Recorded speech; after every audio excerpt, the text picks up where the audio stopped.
Okay, I'll go ahead and resume our meeting with Department Report under 10A and turn this over to Dale.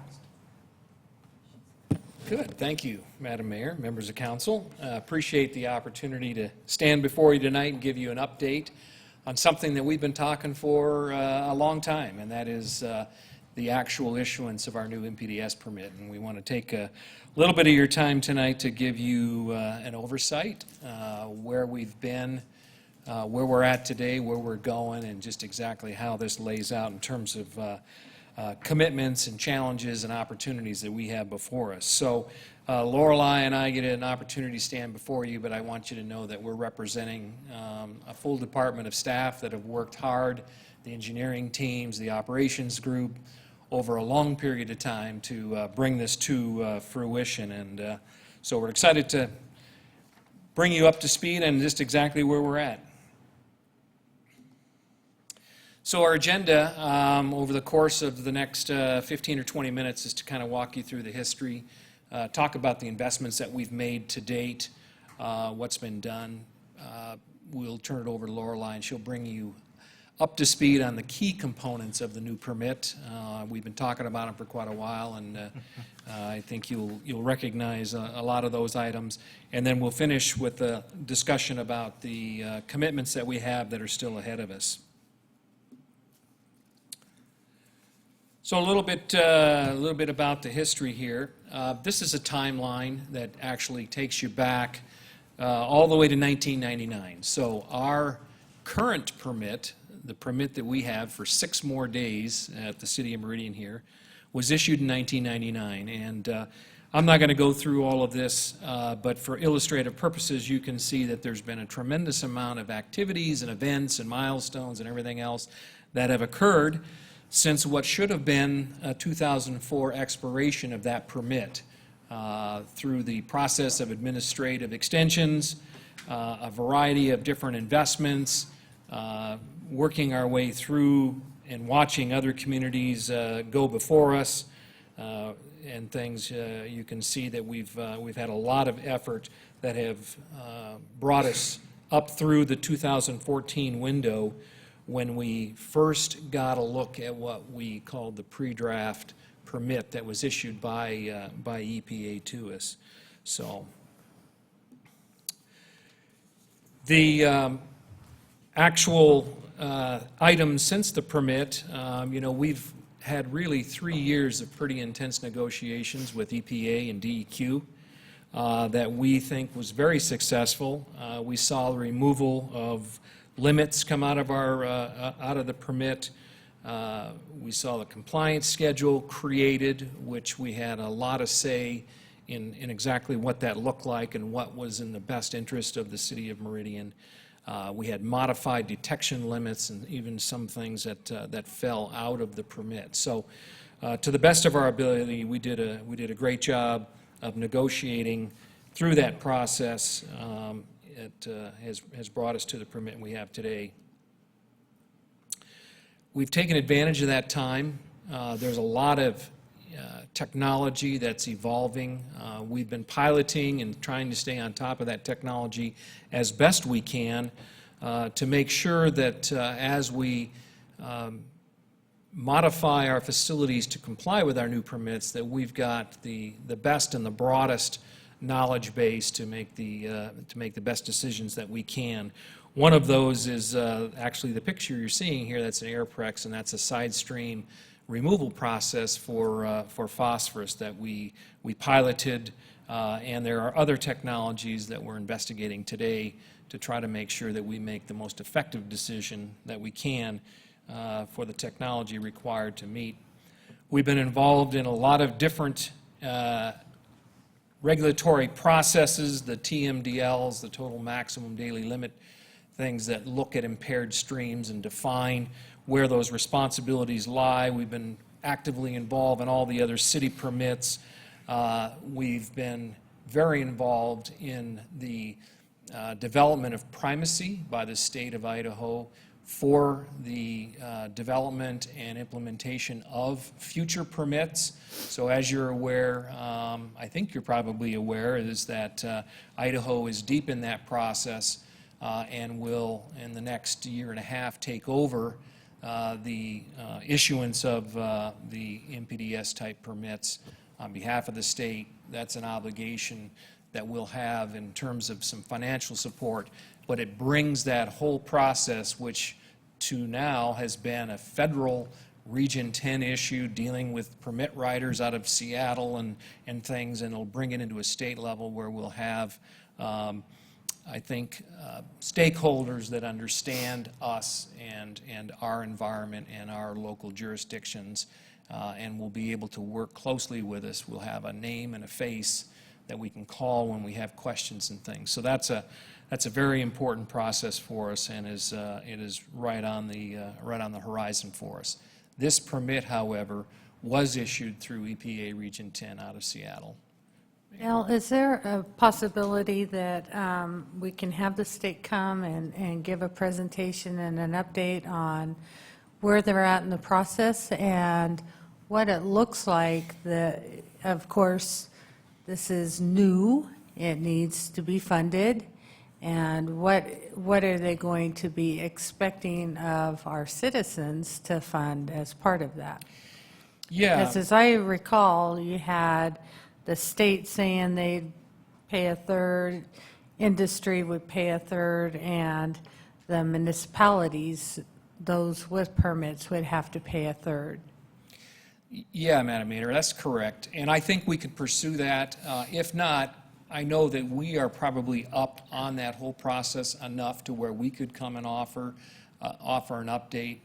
But it is, in essence, a $3 million program. Takes about 29 FTEs is what they're planning to implement the process. And the state and municipality, well, I guess the municipality's share is based on population of communities, and the estimate of our first payment is approximately $70,000 for the city of Meridian to support the Idaho-based process here. So, but we'd be glad to pursue per year, yes, on a per year basis. And our first obligation there would be in the 2019 budget cycle. But we'll be glad to see if they're willing to come in, and if not, we'll get you a better update with more detail. Thank you. Also, since 2014, you've been very gracious to support a number of initiatives that we've had going on out at the wastewater treatment plant. We took the opportunity, recognizing what was coming down the line, to upgrade and improve some of our facilities. You're very familiar with those: the laboratory, the maintenance shop, the administrative buildings. All of those were built with the long-term needs and considerations into play. So we hope that these facilities, they've been designed to hopefully meet our needs as we build out the city over the next many decades. Those progresses haven't been made without some pretty significant investment. So if you go back as early as 2006, there is a number of projects that we've invested in that have slowly been building towards this new permit that we have and our ability to meet it, along with the growth that's continued over that period of time. So you can see that over that time period through 2015, we've invested approximately $62 million out there in the wastewater treatment facility. That's come in the way of capacity, it's technology, and a number of the processes that we're relying upon today to meet the current permit, and will assist us in at least partially getting us towards the interim limits that are coming with this permit. A lot of that certainly has allowed us to meet the growth that we've committed to, and you're familiar with a couple of the projects that we have going on, really two big projects that are currently in progress, and that is the liquid stream capacity expansion and the Headworks project, which over the course of the next 24 to 30 months will be completed. Those particular initiatives also assist us in meeting our growth requirements, take our overall facility capacity up to the 15 million gallons a day and allow us to meet all of our interim limits with what is planned on those particular projects. So a lot of investment, a lot of effort that has gone in here the last couple of years. Number of permit drivers that have kind of led us along this path, both with regulatory agencies and things, and here's just a couple of those that I would probably mention to you. The Hells Canyon TMDL, which started a lot of the activity and focus on phosphorus as a concern, and have driven to the very, very low limits that are now in our new permit, and we'll talk a little bit more about that. Some lawsuits by conservation groups to get the federal government to move along on these permit processes and stop dragging their feet. The lower Boise River TMDL, and just the overall data that we've continued to collect over time that the regulators use to help establish new permit requirements. We've been watching carefully other municipalities in the valley here. All of our permits are a little bit different depending upon the receiving streams that we discharge to, but you can see that all of our three primary neighbors have all had their permits issued before us, and that's been advantageous as we watch and participate in their processes, can see what's coming down the road, and I think was successfully contributing to our ability to negotiate the best permit we can. So you'll see Boise right now is in the process of their permit renewal and application, so we're going to be watching that very carefully. Namp and Caldwell are slightly ahead of us. We were actually all supposed to be on the same schedule, and because of some of the work that we were doing, we separated ourselves and were successful in the bisphthalate challenge of that whole thing. So we're watching those carefully. One thing to note, this is a 5-year permit, so this is almost a never-ending process for us and our staff to stay on top of this and continue to work it, and we'll be right back here in 4.5 years making application for the next permit. And I think it's important to note that in the past, those years were not as important because they were not on top of it. Right.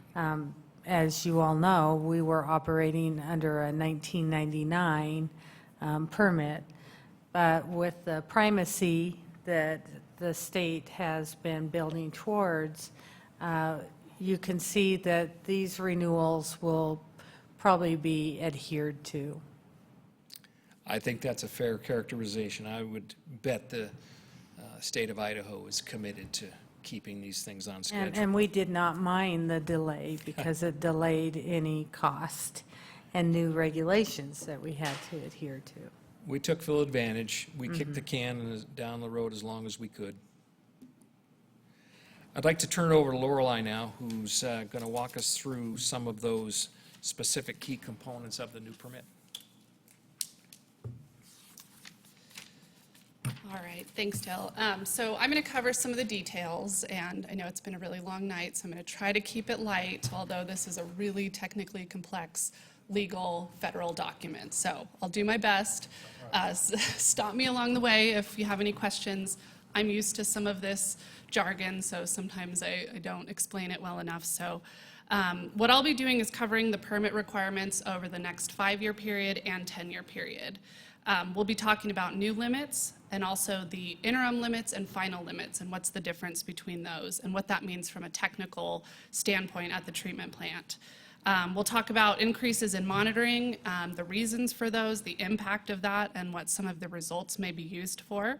We'll also talk about some of the complex new challenges, special testing and reporting that's required under the permit. And then finally, we'll talk about the compliance schedule, which lays out a legally binding significant activities that we have to complete over the next 10 years. So while this is a permit issued for 5 years, it has 10 years of commitments in it. So our permit goes live on August 1st, like Dale said, we're T-minus 6 days. And it comes up for expiration in 2022. So at that time, DEQ can do several things. They can issue us a brand new permit, they can administratively extend this permit, or they can do just permit modifications. So any of those things can happen at that 5-year mark. It's a big unknown for us. And then again, at the 10-year mark, we could get another new permit. So right now, what we're doing is we're planning for the things that we know of. We know that some of these things are coming in 2027, and we're planning for those, and the upgrades will help us meet those. But we may have some challenges in between. So the first thing that I'd like to cover is some of the new increased monitoring. So we're required to measure what's coming into the plant. So that's pretty standard across the board. The regulators want to know what's coming in so they can tell us, how well we're doing removing things. The 2 items in black are what are currently required. All of the items in red are new constituents. Moving to the effluent, we have monitoring and limits. So this chart is pretty standard permit constituents that you'll find in basically any wastewater plant. There's a few notable changes. The elimination of the 7 MGD flow limit, so that's great for us. We got a slight increase on our BOD, a slight decrease in our total suspended solids, and modification on the lab method. Instead of measuring fecal, we measure E. coli, which doesn't seem like a big thing. It's actually a much better lab method for us. So it's mostly all good news, and we currently have the ability to meet most of these limits under normal plant conditions. So that's great. The next table is really where the big challenges lie. So as you read this table from left to right, I know there's a ton of information there, but you'll see that all of these constituents, phosphorus, ammonia, they're all new limits, so we didn't have any of these limits in the 1999 permit. In the next column, you'll see what is called the interim limit. And what interim limits are limits that EPA gives us until we have the technology in place to meet the final limits. So you'll see most of the interim limits we think we can meet most of the time, but a lot of those we don't even have any data on. So a lot of the plant upgrades that we talked about that are getting us to 15 MGD and the interim limits, those are the interim limits that we'll meet. The next column, which is probably the most important column, is the final limits. So these are final limits that are legally set to go into place in 2027. You will see some of these are measured down into the parts per trillion, like the mercury, and some of them are even so low that there's not labs that can detect that low yet. So the top 2 are actually the most challenging ones, the phosphorus and ammonia, and those are set really at the limit of technology. When we tell other wastewater plants those top 2 numbers, people are astonished that we are going to have to get to that low of limits. So this is really kind of pushing the limit of technology. This is what we're designing the new plant for, and it's going to require the even additional expansion after we finish this first upgrade to get to those limits. The good news is, if we design our plant to get to those limits, you take care of a lot of those other limits because the technology removes those other things in the process. Another challenge for us is a new thing for us is seasonal variation. So our limits are going to change halfway through the year. So it's just another kind of thing for us to keep track of. This list here is a bunch of the effluent monitoring that's required. So we don't have limits on these things yet. And I say yet because the way these permits work is that you have effluent monitoring, which then provides data, which then they analyze to say, are you discharging any of these things? And then the next permit cycle that comes around, you might get permit limits. So this list, while we don't have limits, is required monitoring. And the accuracy in handling and when we take these samples is really of the utmost importance because we want to make sure that if we're measuring these things, they're really there. So another new monitoring challenge for us is surface water monitoring. So we, under the new permit, will be required to monitor 5 Mile Creek and the Boise River. So while we don't discharge to the Boise River currently, part of the contingency of keeping that outfall is doing monitoring on the river. So we feel, even though we don't use that outfall right now, it's really important for us to keep that outfall. EPA, DEQ does not give out new outfalls very often. So The point of that is it's a lot of new monitoring for our lab, and it actually is the time constraint to go down and take those samples. So that'll be a big impact. And so that brings us to some of the level of detail that we've been preparing for. So we have to test and monitor down to the part per trillion. And that's kind of a vague term that's not super easy to understand. But we found this graphic that if you had an Olympic-sized swimming pool, testing to the part per million would be being able to detect like a 2-liter soda bottle being poured into that pool. Testing down to the part per billion is a half teaspoon. We're testing down to the part per trillion, which is drops of water in an Olympic-sized swimming pool. So not only do we have to treat to those really, really low levels, we have to be able to test to those really, really low levels in the lab. So our current mercury, or our final mercury limit, is going to be able to detect and treat down to 10 drops of water in an Olympic-sized pool. So part of this is setting, with some of these new effluent limits, is setting up sampling, because contamination is a huge issue. So this is our new sampling setup out at the effluent, and we actually have 3 samplers out there. One just for regular testing, one is plastic-free, so you don't contaminate anything with plastic, and the other one is metal-free, so you don't contaminate anything with metal. We actually had to custom make one of these samplers because it wasn't available. So kudos to our really good staff to be able to do that. So our new lab is part of this that's helping us get ready for these really low limits like acid washing, ultra-pure water, and clean air changes. And another thing, too, is we're actually having our staff have to wear masks who have amalgam fillings, because just breathing in the vicinity of the sample, if you have an amalgam filling, could cause you to violate that mercury limit. So Lorelei, this is so crazy. Yes. I mean, you just sit here and think, this is really government at its very worst. But if we're having to create these things, I mean, what are other cities doing? That's a great question, Madam Mayor. The reason that we're going to this level is that we are so concerned with that contamination. Other cities are just using commercially bought samplers. We have found that you can get detections and hits just from the water traveling through some of those metal parts. So for us, the risk isn't worth it, so it's worth setting up these custom samplers. But most places just use the standard ones and hope that they don't get contamination. And then they're going to have detection of those other things, and then they'll have them in their permits the next time. Yeah, they could. So we're really fortunate. We have really talented lab staff that are, beyond on top of some of these things. So, and it's really looking out for the best interest of the city. So speaking of those guys, this is the impact on August 1st, so in 6 days. So the treatment plant, we have some leeway with the interim limits and finishing the construction. The lab on August 1st goes from almost doubling their workload overnight. So this was part of what we got ready for, building the lab, buying the equipment, hiring the lab staff so that they were trained and ready. And I can say on the lab front, we're ready for August 1st.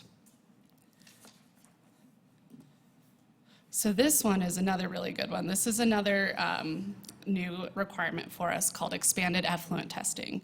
So every 3 times in the next 5-year period, we have to send off for analysis on 101 compounds. This is just a little sampling of some of them. So these hard to say compounds are what they call contaminants of emerging concern. And these are the ones that if you even get a single detection on any of these, they could be brought up for your next permit cycle. There's one that you might recognize down there on the bottom right, bisphthalates. So this list and those testings are very important for us over the next 5 years. Another challenging requirement is whole effluent toxicity testing, or commonly called wet testing.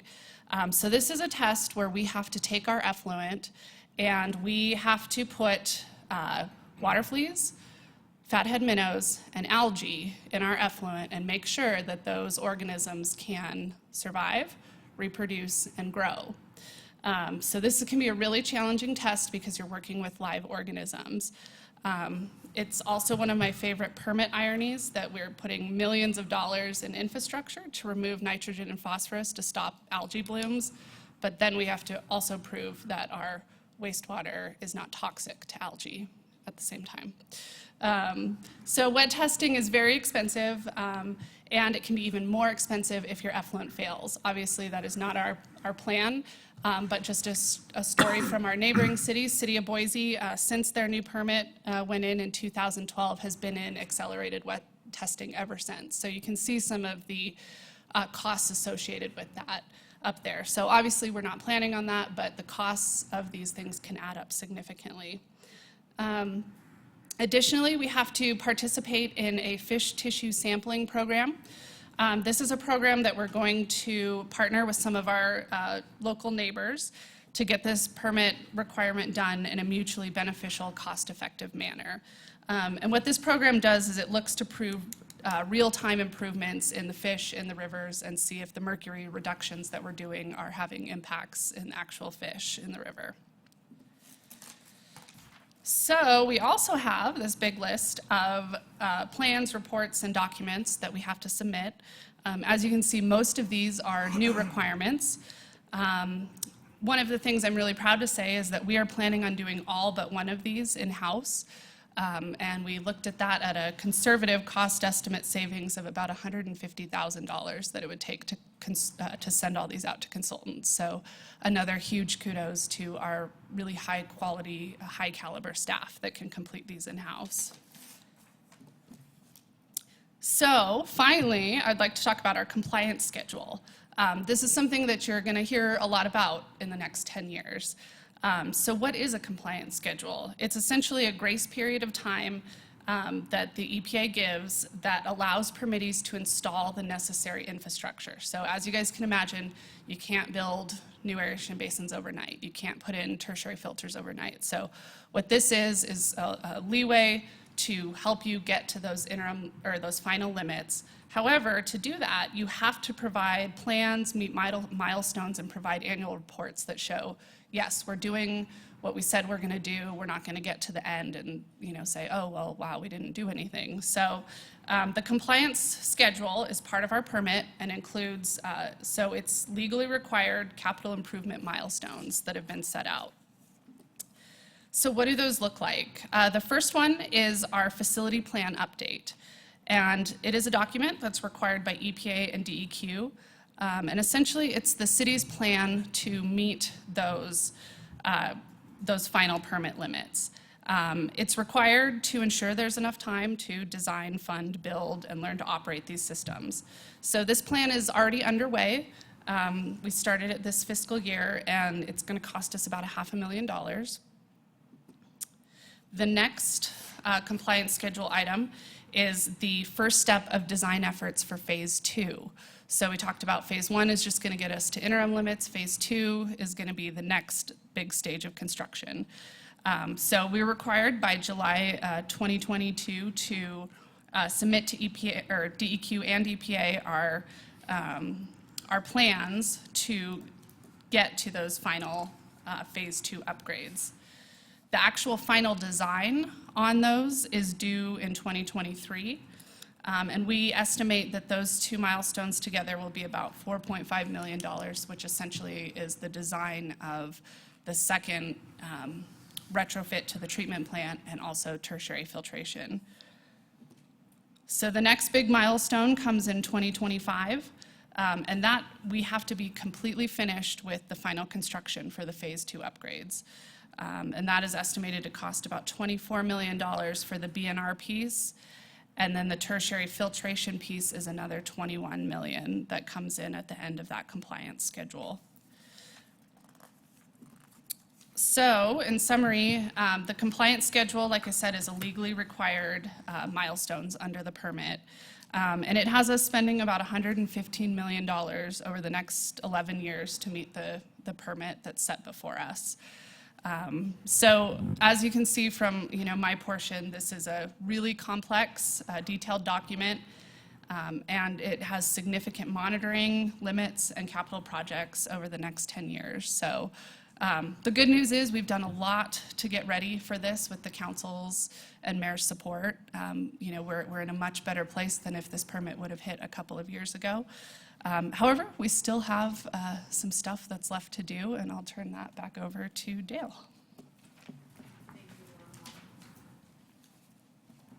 Good. So hopefully we haven't offered too much sticker shock to you at this point. I just want to end with maybe a couple slides here, talk about what's ahead of us.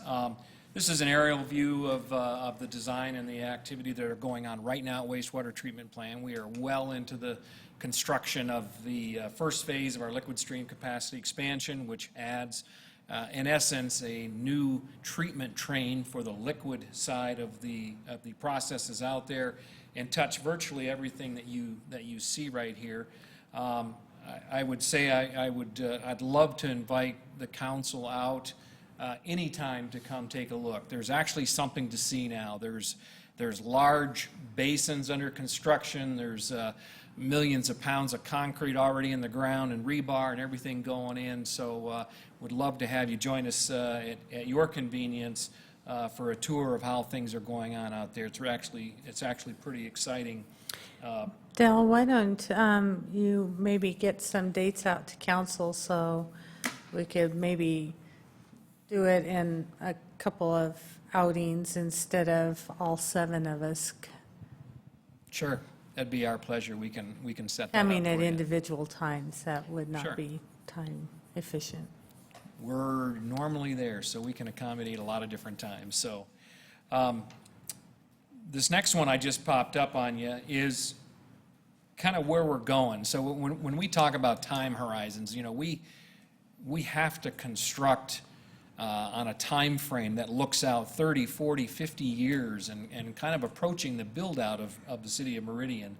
So you can see this is the concept that we have to design to based on best known technology and capability, and then back down to what we have to do in the first phase, and then, you know, kind of phase our way there. So we wanted to give you an idea of what that looks like. Pretty much fills our property that's out there today, and offers us the opportunity at current design to process between 25 and 30 million gallons a day, which would come close to supporting the city at build-out with what we know today. You know, this could be tossed out 5 years from now and something new requirement be brought upon us that could change this. But just to give you a little bit of insight into what that process looks like. So we do have some future impacts. As Lorelei mentioned to you, we do have a very specific compliance schedule that we must meet. We've made those commitments, and we're on our way on those. There is no technology today that can do this on its own without adding some chemicals to facilitate some of that process. And so in the CFP, where we look out over this 10-year period, eventually we're going to be adding various chemicals to assist in the process of removal of a lot of these constituents, getting us down to those final permit limits. And unfortunately, that comes with a pretty high cost. So we're right now looking at somewhere in excess of $1 million a year as we get out there in additional chemical addition based on the processes today. The IPDS permit process that's coming in and our annual commitment for that is mentioned here. In addition to the size, the complexity, and everything else at the facility, you know, requiring us to design the right kind of staffing and moving towards 24/7 operations and things, and we're going to be building these in to our CFP planning, so you'll see how that kind of phases in over the course of the next several years. So. And then just a couple of future influences to just revisit. One is that this is a 5-year permit. We know that our neighbors already have temperature criteria. where they are looking for ways to have to cool that process water down before it's discharged. And in some cases, I think the city of Boise, they've got a 15-year window to try to figure that out. But that's going to be a very big issue if we have to take our process water and cool it by, 10 to 12 degrees before we can even discharge it. So that's a significant item that's in other permits, that's not in ours, but we may expect to see that as we collect all this monitoring data. We anticipate that'll be leveraged back, against us to take and possibly see that as new limits. And then the big topic that we're always looking at is just exactly how are we going to fund this as a city as we look down the road, out through this 10 to 15-year kind of commitment window. So, and on that one, we'll be back in the fall as Alex and I visited with you with our thoughts on exactly what that looks like and how we proceed with a funding strategy recommendation.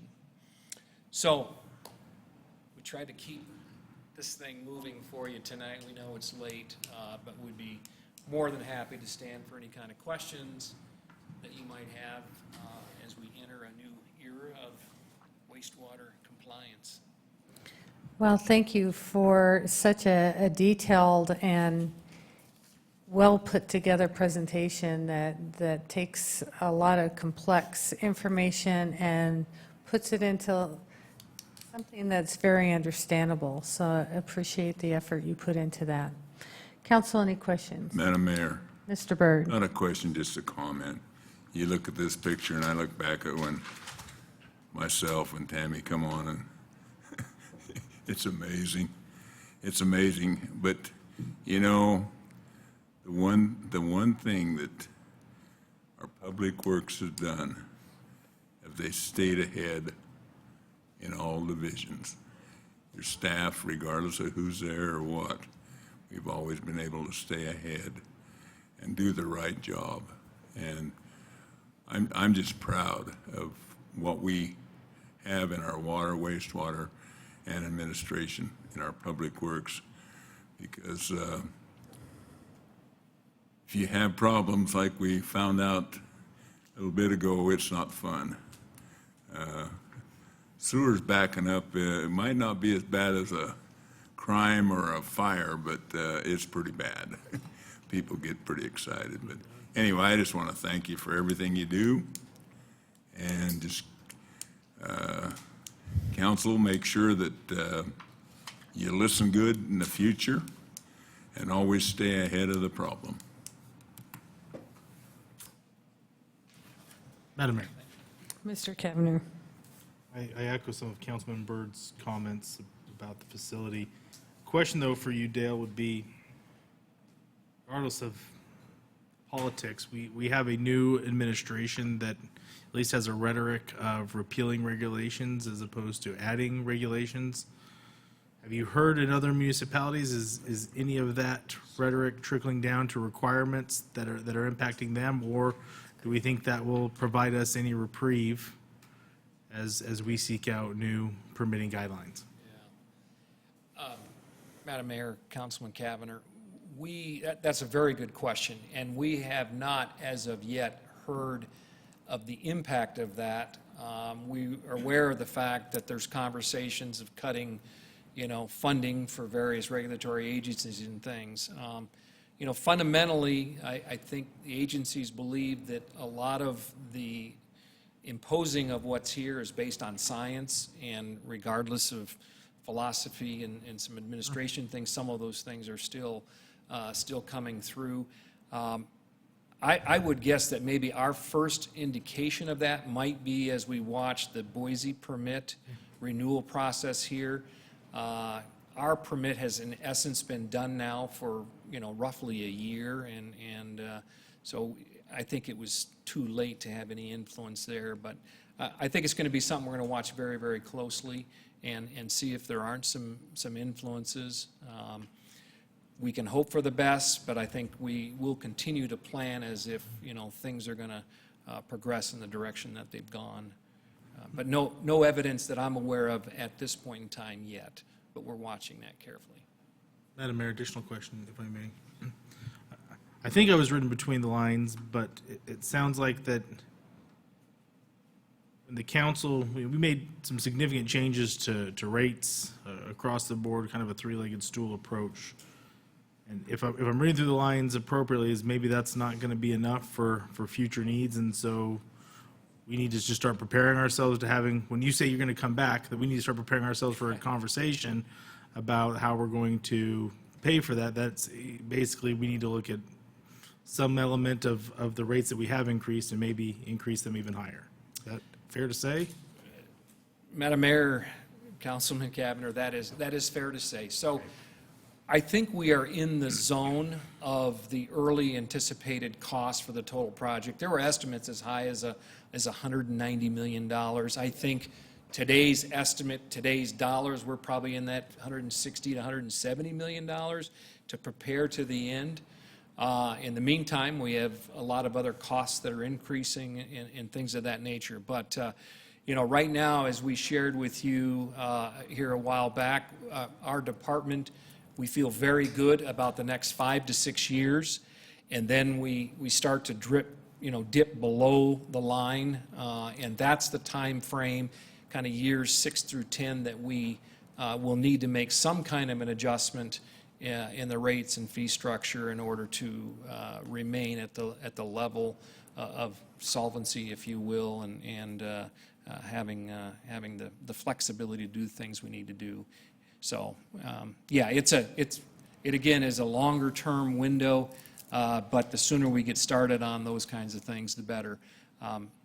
We actually made a napkin kind of calculation, and I think we shared with you that if we could wave a wand and add additional $2 to every customer's bill today, we would completely cover our needs over that time frame. So if that gives you an idea of how much adjustment may be needed, it's just a matter of how we structure it, when we implement it, those kinds of things, that there are a variety of options and some decisions the council will have to help us make.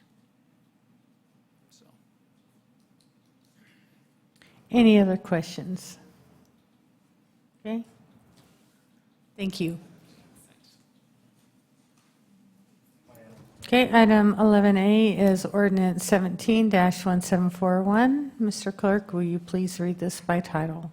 Thank you, Madam Mayor. City of Meridian ordinance number 17-1741, an ordinance amending Title I, Chapter 7, Section 9, Meridian City Code regarding compensation for the City Council of Meridian, providing for a waiver of the reading rules and providing an effective date. You have heard the reading of this ordinance by title. Council, do I have a motion? Madam Mayor, Mr. Cavanagh. I move we approve ordinance 17-1741 with suspension of rules. I have a motion, a second, to approve item 11A. Mr. Clerk, will you call roll? Thank you, Madam Madam Mayor. Mayor. Oh, I'm I sorry. just wanted to let you know, I was not here to be able to be part of this discussion, so I will be voting against these ordinances. Okay. You know. Madam Mayor, Yes, Mr. Palmer. then would now be an appropriate time for her to add any discussion? Well, does it need to be Ms. polled by Meyer? somebody who voted no or voted for it? It's not polled. Madam Mayor, Madam Mayor, members of the council, there's no requirement for discussing it. If the desire is to reconsider that decision, then a person who voted in the affirmative must move to reconsider it. It requires a second. It could be seconded by anybody, and then it requires a majority vote to reconsider the decision. But to just discuss the ordinance itself, you can simply do that as part of your discussion point of a motion and a second, so. Mr. Byrd. Jill, did I misunderstand you, or miss? Did you said anybody could ask for reconsideration? No. That's what I The thought. only person that can, I- anybody that voted in the affirmative for the motion can request reconsideration, then anyone can second it, and then it needs a majority vote. We can discuss it, Madam Mayor. So I just put in my 2 cents. Year after year, or every 2 years, we have a citizen group spend many, many hours doing research, just deciding what they think the compensation should be. And this time and 2 years ago, they come before us and they give us their recommendation, and we say, thanks, but no thanks. It's like a slap in the face. I'm like, why do we have a committee, doing that? Why do we have people volunteering for that if we're not going to listen to their recommendations? We're talking about a tiny bit of money. So, I mean, honestly, this would make a $10 or $15 a month difference to me, and it's not for the money. So that's one reason. And I felt that way last time, and I didn't speak up, and then I felt really bad about it afterwards. And if I was on that committee, I would say, don't ask me to volunteer my time if you're not going to listen to my recommendations. On the other hand, as far as council goes, if you're not taking, and this isn't really going to apply to me because I'm not going to be here for a real long time, but if you're not taking incremental increases every once in a while, at some point, you're going to have to take a huge increase in order to be up with the times and to get people to be willing to do this job. And obviously, we don't do it for the money. But at some point, there's going to be such a gap that it's going to be really hard to fill, and you're not going to be able to do it with $300 a year. I mean, that's what we're talking about, $300 a year, which is not much. Anyway, I think that the incremental increases should be taken, because otherwise you end up in a big deficit, and then you need a big increase in order to keep up. And with the mayor, the same thing. She works her butt off, and I mean, that job's worth a lot more than the amount of money that she's paid. It's not a big difference. We decided that the employees deserve a 3% merit. And I know she's an elected official, not an employee, but I believe that she deserves the same thing. And I did find out that if she were to leave and somebody else were to come in who wasn't worth that much money, that amount could be changed and lowered back down to meet their qualifications. So, here's my Madam Mayor. Mr. Palmer. Madam Mayor, I think it's important that I think most of us, if not all of us, agreed with what the outcome of the committee was, that their job was to decide what the position is worth, and then it's our job to decide what it's going to pay. And I agreed with the outcome that the positions are worth more than they're paying, but I feel that they're appropriate what they do pay as it stands. And the point you made about that apparently they can make recommendations based on the person, that was disturbing to me. I think elected officials' pay should be based in code on the position, not on who sits in the position. That way, whoever the people choose, it's a set pay and the people know what the pay is going to be, not a committee making a decision based on the performance of a person. So that I feel is inappropriate and shocking. But again, I don't feel like it was a slap in the face. I think we said, hey, thank you, because you went to the work and you decided what the position is worth. Now we're just going to decide what it pays, what is sufficient. What it's worth and what it's sufficient, I think, is the big difference between the decision we made. Madam Mayor. Ms. Miley. And I don't know if the committee was made of the same people that it was 2 years prior. You weren't here, but we did the same exact thing. And so, if at that point, if I'm on that committee and this has happened twice, don't ask me to do it again. It seemed disrespectful for such a tiny amount of money. And anyway, Madam Mayor, Mr. I don't know if Byrd. this is appropriate because this pertains to the next ordinance, but I believe that we all voted to give the employees 3% raise, but the face of our city, and I'm talking about the seat, not the person. If we was talking about the person, we'd be here tomorrow morning at 10 o'clock. But anyway, I'm talking about the seat. When you have the most visual seat in the city of Meridian making less than, I would have to say probably at least 60 to 70% of your firefighters or your employees. I just don't know where we're coming from. And you know, you go back through the years that I've been on here, very rarely have I ever voted for a increase in the council salary. For the simple fact is that, you know, I knew what I was going to make when I got elected. I think you have to have a salary to get people to run. They got to know what they're going to make. Councilman Palmer's right in that. But I hope you guys will reconsider on this ordinance 17-1742, because it is a slap in the face of the mayor of Meridian, Idaho, and regardless of who's sitting in the seat. Any further discussion? Madam Mayor. Mr. Palmer? Councilman Byrd, a few weeks ago, you'd brought up the median or the average income in Meridian. The pay for the mayor's position is significantly higher than the average pay of the Meridian citizen.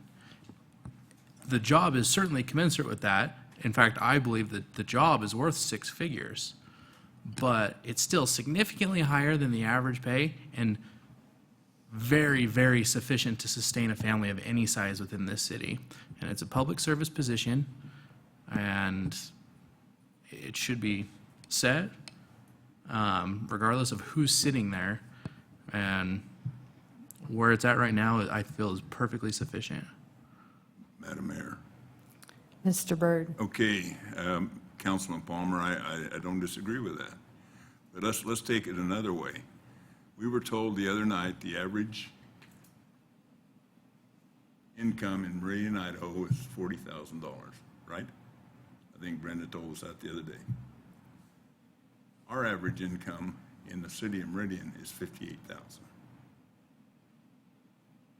Now, as a taxpayer, I'm making 40, and I can guarantee you that 90% of your employees don't have the responsibility of the mayor.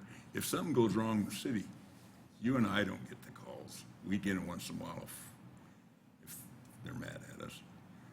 I'll guarantee you the mayor's office gets them every time. I just think if you feel that the employees, and don't get me wrong, I think over 20 years, you can look at the record, I've always been for employee raises. But if you can give them 3% and we can't give the office of mayor 3%, I don't think it's fair.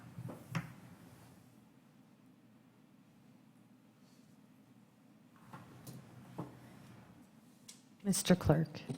Thank You you. call roll. Thank you. Councilmember Cavanagh? Aye. Councilmember Mylum? aye. Councilmember Palmer? Aye. Councilmember Borton? Aye. Councilmember Byrd? Aye. All ayes. Mr. Clerk, will you please read by title ordinance 17-1742? Thank you, Madam Mayor. City of Meridian ordinance number 17-1742, An ordinance amending Title I, Chapter 6, Section 5, Meridian City Code regarding compensation for the mayor of Meridian, providing for a waiver of the reading rules and providing an effective date.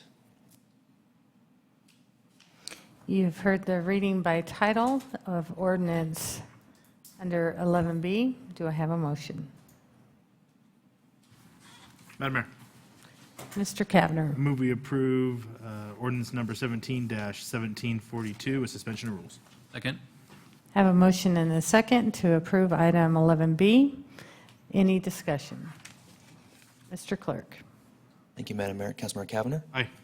Councilmember Mylum? No. Councilmember Palmer? Aye. Councilmember Borton? Aye. Councilmember Byrd? No. Okay, motion passes. I will ask that, Mr. Neary, you bring the ordinance or the requirement on this compensation committee back to the city council for a discussion. I would agree with Councilmember Mylum that if this continues to, our goal has been to engage citizens in city government.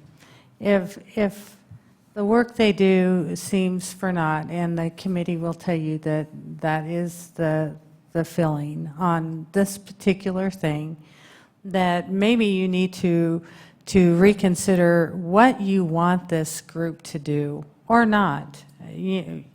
This was something that future council has decided that seemed like it took the politics out, and we've put the politics back in. So maybe we need to look at what do you want a group to do, or maybe this is not something that the city wants to do, because there is a sense that it is a waste of effort.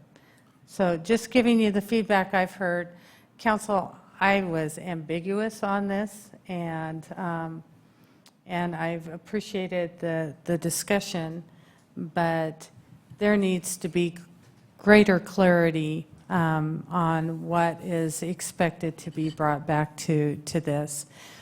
I will say one other thing is, there's nothing in the ordinance in roles and responsibilities that salary is based on what might be a family wage job, based on the responsibilities of a position. That seems kind of arbitrary. And so by adding clarity to whatever you want this compensation effort to do would be beneficial. And so that we can have whatever group, whether it's staff, whether it's the discussion that all you need to have, or if it's a citizen committee, that people know what the expectation is. So, Mr. Neary, I think at some point, maybe in September or October, we can bring this back for discussion on, we have 2 years, so there's no big rush, but I do think that it warrants a discussion. Okay? Madam Mayor, Mr. Kavner. I appreciate that recommendation. It's one I agree with. But I think it's important, at least from one council member's perspective, and I think we heard it from everyone, is I really valued the compensation committee's recommendations. I appreciated the process. And to your point, I think it does take the politics out of it. And I still feel that the politics were taken out of at least my decision. But if it's important for us to maybe hear from those committee members as to why they felt that the process wasn't as, what they had hoped it would be, I think on any occasion, this council hears from citizen committees on any number of issues. And sometimes we take their full recommendation, sometimes we take a part of it, sometimes we take none of it. This is just a case that this committee we hear from every 2 years, and it just so happens that in this particular instance, we didn't take their full recommendation. To me, that doesn't negate the process. It doesn't negate what they do. But if having them and reevaluating this, I'm open to that discussion. But I, for one, was very appreciative of the compensation committee and the recommendations they brought forth. I think Councilmember Palmer articulately hit it on the head. Their job is to bring what the position is worth, and they did that. So we'll put that back on a future agenda. Okay, anything further for item 12, future agenda topics? Okay, if not, I would entertain a motion under item 13 to adjourn into executive session. Madam Mayor, Mr. Byrd. I move we go into executive session as per Idaho State Code 74-206-1F. I have a motion and a second to adjourn into executive session. Mr. Clerk, will you call roll? Thank you, Madam Mayor. Councilmember Cavanagh. Aye.